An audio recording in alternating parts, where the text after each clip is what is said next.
I welcome all of you with Islamic greetings. May peace and mercy of Allah subhanahu wa ta'ala and blessings of Allah be on you. Rabbi shrah li sadri wa yassir li amri wahlul 'uqdatam min lisani yafqahu qawli.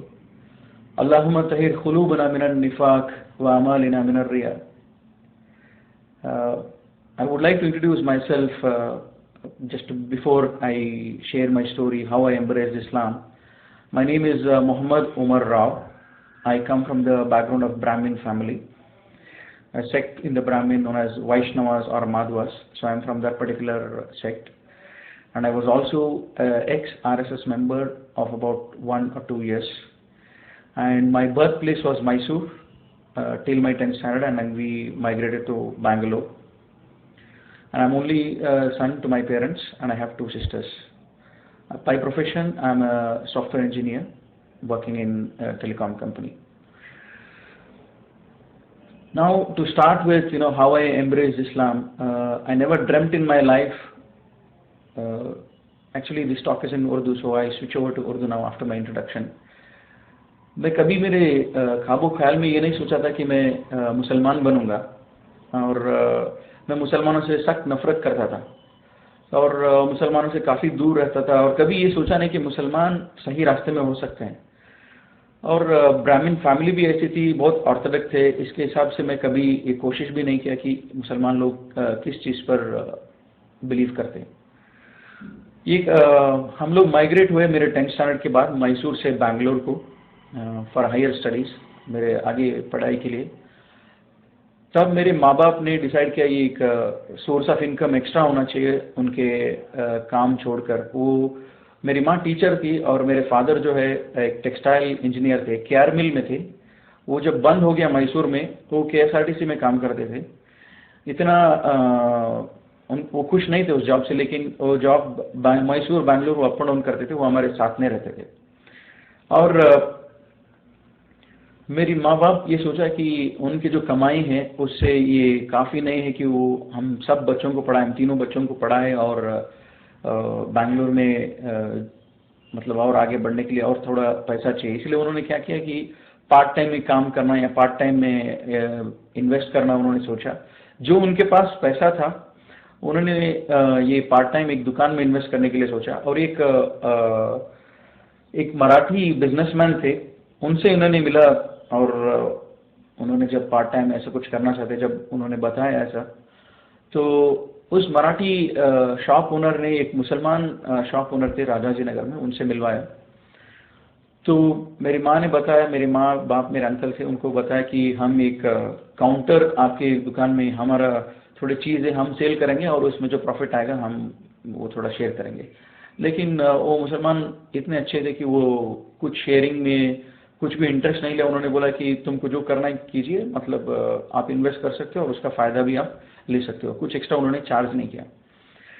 और मेरे माँ बाप बहुत impress थे, और घर में हमेशा उनके बारे में बात होती थी कि मुसलमान लोग इतने अच्छे हैं कि ये हुनर हमको शॉप में जगह दिया बोल के। लेकिन मैं इससे बहुत नाराज़ था कि मेरे माँ बाप डेली उनके बारे में अच्छा ही बोले जब मैं उनको नफ़रत करता हूँ। जब मेरी माँ की स्कूल जब ईयरली ख़त्म होता था, जब उसको 2-3 महीने हॉलीडेज होते थे, तो मेरी माँ इस दुकान पे जाके उनको भी मदद करती थी, उनके लिए भी काम करती थी, और उसकी जो इन्वेस्टमेंट थी वो भी बेचती थी। और मेरी माँ को ये पसंद था कि मैं जाके वो काम करूं और मैं जाके थोड़ा बिजनेस सीखूं, इससे मैं थोड़ा जिम्मेदार हो जाऊंगा और अच्छा हो जाऊंगा। और घर में मुझे बोले कि तुम जाके इसको संभालो, और मैं बोला कि मैं किसी से भी काम करूंगा, मुसलमान के साथ मैं नहीं कर सकता हूँ, और कोई ज़रूरी भी नहीं है कि अभी मैं काम करूँ, और घर पे इतना गरीबी नहीं है मैं काम करके आपको कमा के खिलाऊँ जब मैं पढ़ रहा हूँ।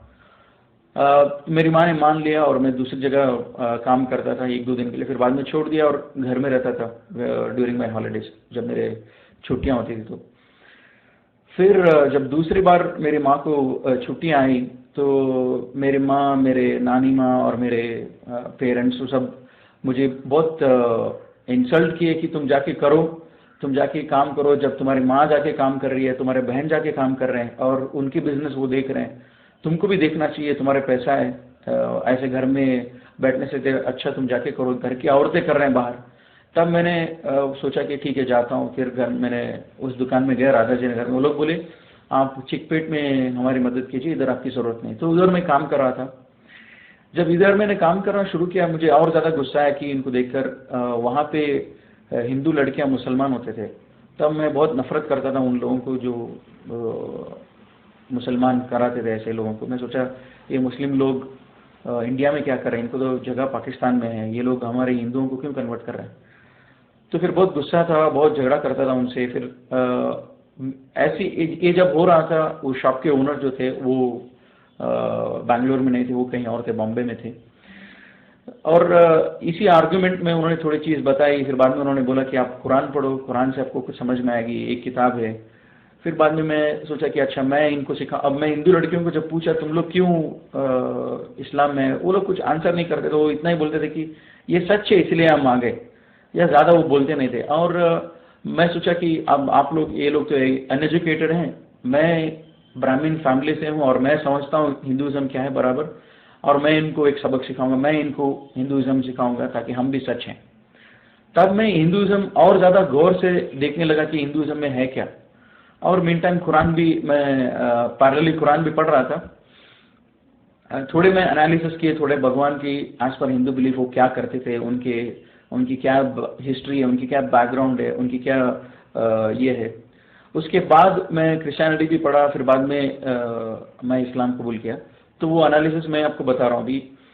पहले जो थे, जब मैं आरएसएस मेंबर था, हमको डेली सुबह में ये बोलते थे कि राम मंदिर हमारा है, कश्मीर हमारा है, तो ये सब होता था। फिर बाद में मैं सोचा कि राम मंदिर, जब उसको बोल रहे कि राम हमसे ज़्यादा, सबसे ज़्यादा पावरफुल भगवान है, तो उसके बारे में थोड़ा एनालिसिस किया। राम जो है वो एक जो किंग बोलते हैं, जिसको बोलते हैं राजा, वो राजा के घर में पैदा होता है और उसकी 7 बीवियाँ होते हैं उस राजा को। और 7 बीवियों में एक बीवी के बेटे होते हैं राम। और कुछ फैमिली मिसअंडरस्टैंडिंग से इस भगवान को, जो आज पर हिंदू बिलीफ, इसको घर से बाहर निकाल देते हैं और उसको बोलते हैं वनवास। एक 14 ईयर्स ये वनवास को भेजते हैं जंगल में। इस टाइम पे क्या होता है, रावण एक राक्षस है और वो राक्षस राम की वाइफ को किडनैप करना चाहता है। और जब ये प्लान बना रहा है, राम को ये मालूम भी नहीं कि मेरी वाइफ को कोई किडनैप करने के लिए प्लान कर रहा है। और राम को ये मालूम नहीं हो रहा कि इस बात राम को मालूम ही नहीं हो रहा है। तो मैं सोचा कि भगवान को अगर उसको मालूम ही नहीं हो रहा है, उसके घर वालों पर अटैक हो रहा है, तो उसको क्या मालूम रहेगा मेरे ऊपर क्या मुसीबत आएगी, मुझे कैसे बचाएंगे। तो इसलिए मैं और आगे जब स्टोरी देखा रामायण, और रामायण जब पढ़ा, यहाँ तक आती है कि रावण प्लान बनाता है और उसके काम वालों को बोलता है तुम जाके उसके सामने एक हिरन बन जाओ।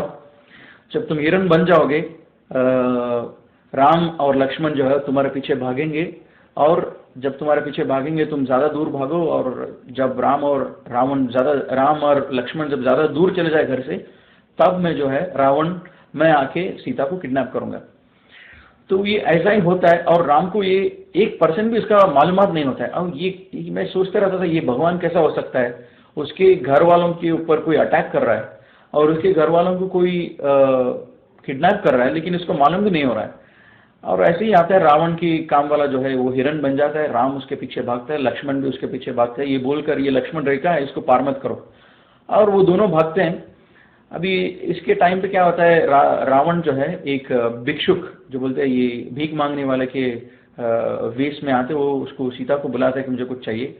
अब सीता जब बाहर आती है, वो बोलती है मैं ये रेखा से आगे नहीं आ सकूंगी। फिर उनके बाद में डिस्कशन होता है और रावण बोलता है कि आप बाहर आके देना चाहिए कि मैं कोई भिक्षुक नहीं हूँ, लेकिन मैं एक अच्छा भिक्षुक हूँ। तो सीता उस लक्ष्मण रेखा से पार करती है। पार करके जो है जब जाती है, रावण उसको किडनैप करता है। जब वो किडनैप कर रहा होता है, तब भी राम को और लक्ष्मण को मालूम नहीं होता कि मेरी बीवी मेरे घर पे अकेली है और उसको कोई किडनैप कर रहा है। हाँ, जब किडनैप हो रहा है तभी भी सीता अपने आप को बचाने की भी कोशिश नहीं करती है। वो बहुत मजबूर होती है और वो रावण किडनैप करता है, वो लेके चले जाता है। इसके बाद जो है राम उसको तलाशने के लिए, वो उसको कौन किडनैप किया, उसको वापस लेके आने के लिए वो कितने साल लगा देता है। और ये हनुमान जिसको बोलते हैं, ये उनको बोलते हैं वानरू बोलते हैं कन्नड़ा में, इंग्लिश में उसको बोलते हैं मंकीज। उनकी मदद से, ये बंदरों के मदद से वो कितने सालों के बाद सीता को वापस लेके आता है। और मेरे दिमाग में यही बात आता था, अगर राम सच्ची में भगवान है तो उसको इन वायुसेना की क्यों इनकी क्यों जरूरत है? ये वानरों जिसको बोलते हैं बंदर, इसकी क्यों जरूरत है? ये खुद जाके लेके आ सकता है। अगर ये भगवान है तो इसकी कोई जरूरत नहीं कि इसको किसी और की मदद की जरूरत नहीं, भगवान खुद अपनी काम कर सकता है। लेकिन इसकी वाइफ को लेके आने के लिए ये बंदरों की मदद से लेके आता है। फिर भी लेके आने के बाद सीता को बोलता है कि मैं लोग तुम पर शक कर रहे हैं, तो इसीलिए तुमको एक टेस्ट करना पड़ेगा, तुम पे एक टेस्ट किया जाएगा, जैसे इसको बोलते हैं कन्नड़ा में अग्नि परीक्षा। वो अग्नि परीक्षा मतलब ये एक आग से तुमको जाना पड़ेगा। जब तुमको हार्म कुछ नहीं होता इसका मतलब तुम प्योर हो। तो वो आग से निकलती है, फिर बाद में राम उसको कबूल करता है, वो एंड है। तो मैं सोचता था राम हिंदू के हिसाब से वो एक भगवान है और सीता भी एक भगवान है। जब भगवान एक दूसरे के ऊपर भरोसा नहीं करते हैं तो ये बात कुछ समझ में नहीं आती, भगवान के ऊपर क्यों भरोसा नहीं करता है? तो फिर मुझे ये लगा कि एक स्टोरी है। अब जब कुरान पढ़ रहा था, मेरे नानी को और मेरे माँ बाप को जब पूछता था रामायण जो है इसको कौन हमको दिया, रामायण किसने दिया हमको, तो वो बोलते थे रामायण लिखा हुआ है एक ऋषि से, वाल्मीकि जो बोलते हैं वो ऋषि ने लिखा है रामायण। तो ये मैं सोचता था मेरे नानी बोल रही है रामायण लिखा हुआ है। जब मैं उसी को पूछा कुरान क्या है, वो बोलती थी कुरान जो है मुसलमानों के ऊपर उसके भगवान ने उनको दिया है, ये कोई लिखा नहीं है, भगवान ने दिया है।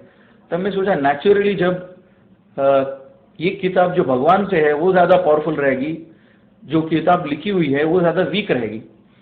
तो मैं सोचा भगवान से है कुरान, इसका क्या प्रूफ है, तो मैं तलाश करने लगा। और